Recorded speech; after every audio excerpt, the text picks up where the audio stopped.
Bonjour à tous, je suis ravie de vous retrouver aujourd'hui pour une vidéo qui s'adressera plus particulièrement aux adolescents, puisque je vais vous citer aujourd'hui mes 3 regrets d'adolescente, puisque voilà, aujourd'hui j'ai 31 ans, j'approche dangereusement des 32 ans, je ne suis plus toute jeune sans être vraiment très vieille non plus, mais voilà, l'adolescence elle est quand même bien loin derrière moi, hein. J'ai des enfants, je suis dans la vie active depuis bien longtemps.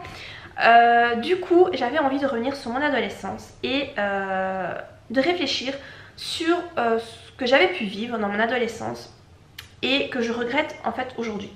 Alors on dit toujours qu'il faut vivre sans avoir de regrets, et c'est vrai.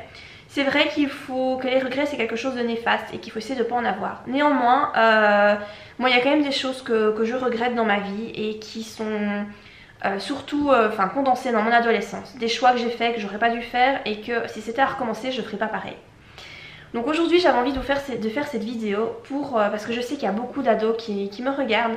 Et je me dis que voilà, peut-être que ce genre de petits conseils ça pourrait les aider, les conseils d'une vieille qui est passée par là et qui voilà, ça pourrait peut-être vous être bénéfique et vous faire un peu réfléchir sur votre vie pour vous éviter de faire des mauvais choix, même si sans vouloir être pessimiste, des mauvais choix vous allez en faire parce que c'est comme ça la vie. On fait toujours des mauvais choix et c'est comme ça qu'on grandit et qu'on apprend, surtout qu'on tire des leçons de notre vie. Donc mon premier grand regret, c'est d'avoir voulu faire plaisir à mes parents. Alors ça, je pense que c'est intimement lié au fait que je suis fille unique et que alors c'est pas comme ça dans toutes les familles évidemment, mais souvent, en tout cas pour avoir parlé avec beaucoup d'enfants uniques, parce que j'ai pas mal d'amis qui sont également enfants uniques,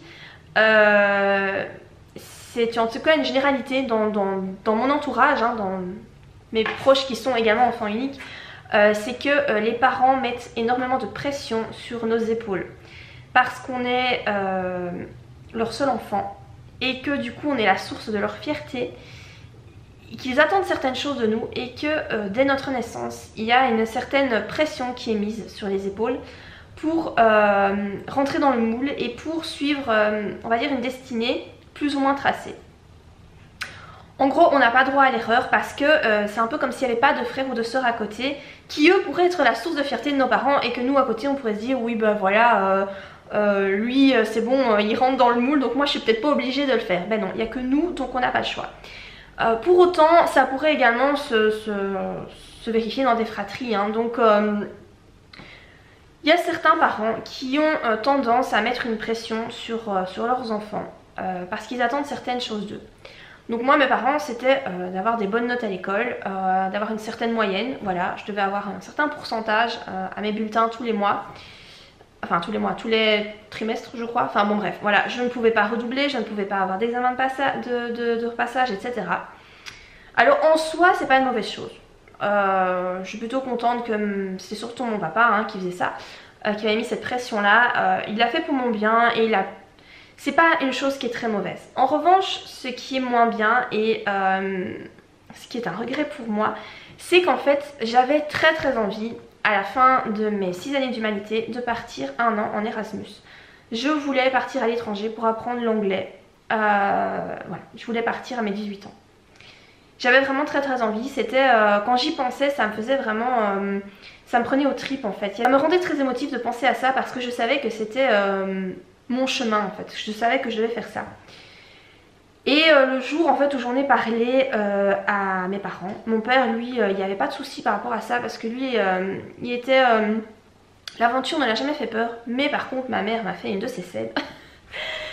Alors vraiment elle m'a fait culpabiliser comme une folle en me disant mais tu vas quand même pas partir loin de nous, qu'est-ce qu'on va faire sans toi, qu'est-ce que moi je vais faire sans toi. En fait elle a tout ramené à elle. Et voilà, elle en peut rien, hein, c'est parce que comme je l'ai dit j'étais fille unique, enfin je suis toujours fille unique.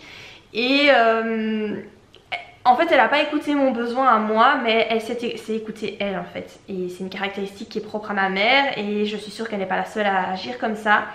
Voilà, je lui en veux pas, c'est comme ça, c'est pas grave, c'est le passé. Mais ce que je veux vous dire par rapport à ça, c'est que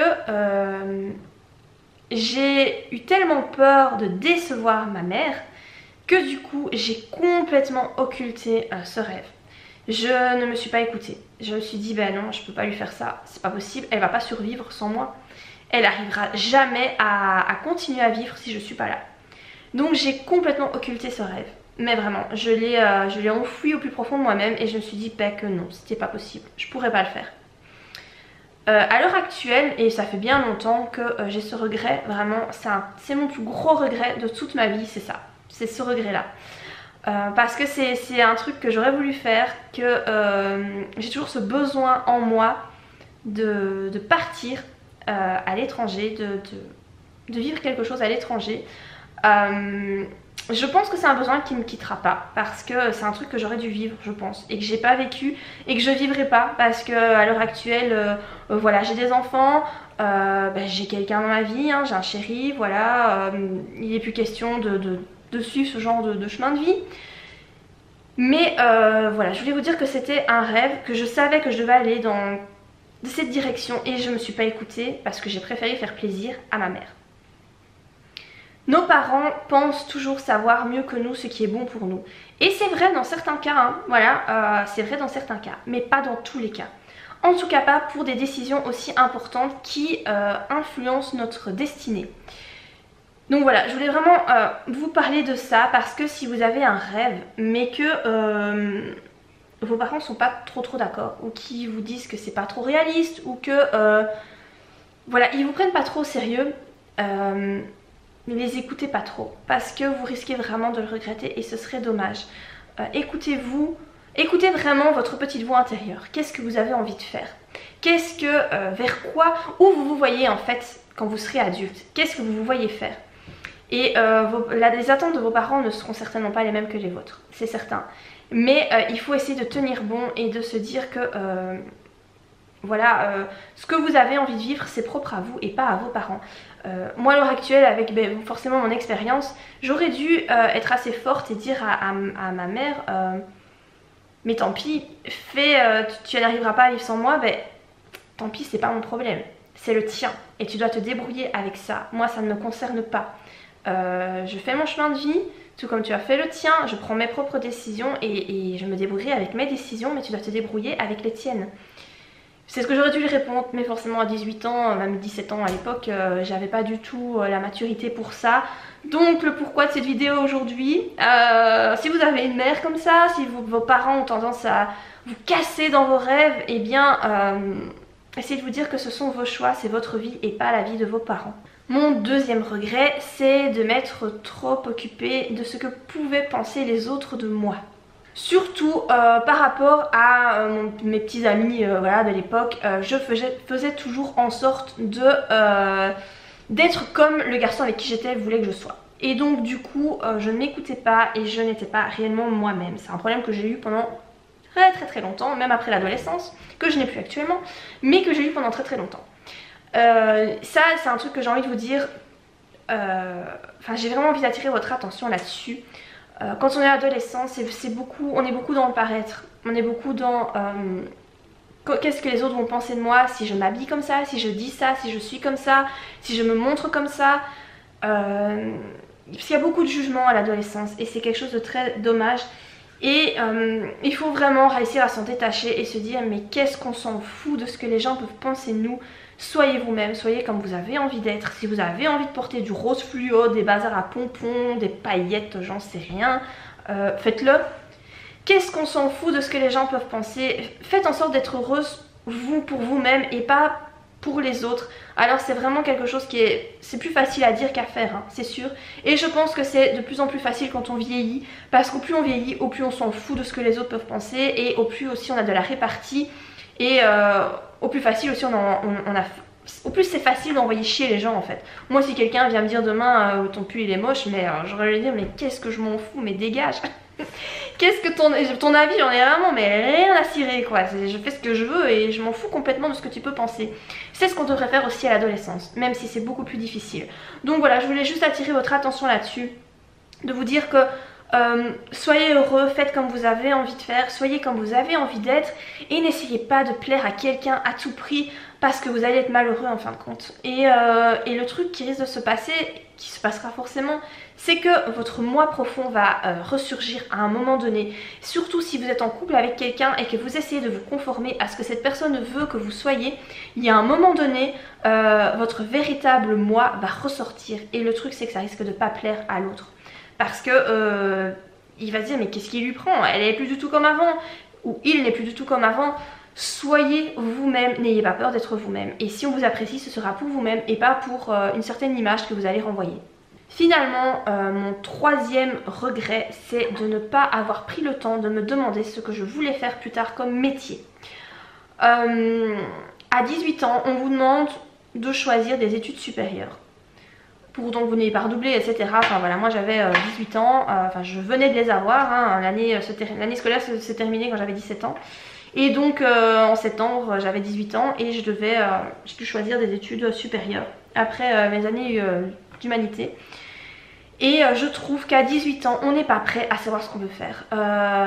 On ne sait pas du tout ce que la vie nous réserve. On a vraiment du mal, je trouve, à se projeter. Et c'est compliqué de savoir qu'est-ce qu'on aime, qu'est-ce qu'on a envie de faire, où on a envie d'aller, etc. Personnellement, je ne me suis pas posé la question plus que ça, je savais pas. Et donc du coup, je me suis dit que j'allais faire des études où j'étais sûre qu'il y avait des débouchés, qu'il y avait des boulots pour ça. Donc j'ai fait secrétaire médicale. C'était des études en 3 ans. Je me suis dit, bah, je trouverai un métier avec ce diplôme-là. Ça me permettra d'avoir un métier et de gagner ma vie, donc je vais faire ça. Et j'ai pas été plus loin que ça dans ma réflexion. Et c'est très dommage. Voilà, j'aurais vraiment dû prendre le temps de me poser la question, qu'est-ce que j'aime, qu'est-ce qui me fait plaisir, est-ce que j'aime dessiner, est-ce que j'aime, je sais pas, est-ce que j'aime les chiffres, parce qu'il y a des gens qui font comptabilité et qui sont très heureux là-dedans parce qu'ils adorent tout ce qui est chiffres. Est-ce que j'aime écrire, est-ce que j'aime, je sais pas moi, tout ce qui a trait à la nature, aux enfants. Il faut, je pense, prendre le temps de se demander qu'est-ce qu'on aime, qu'est-ce qu'on n'aime pas. Faites à la limite des colonnes avec ce que vous aimez, ce que vous n'aimez pas. Et essayez de voir comme ça vers quelles études vous pourriez vous diriger. Moi, j'ai vraiment orienté mes études vers un boulot qui pourrait me payer, me permettre de vivre, d'entrer dans la vie active. J'ai orienté mes études là-dessus. C'était une grosse erreur, je trouve. Parce que travailler, faire un boulot qu'on n'aime pas tous les jours, ça vous rend la vie très pénible. Voilà. Alors actuellement j'ai changé de boulot et je fais un truc qui est beaucoup plus sympa, un truc que j'aime bien.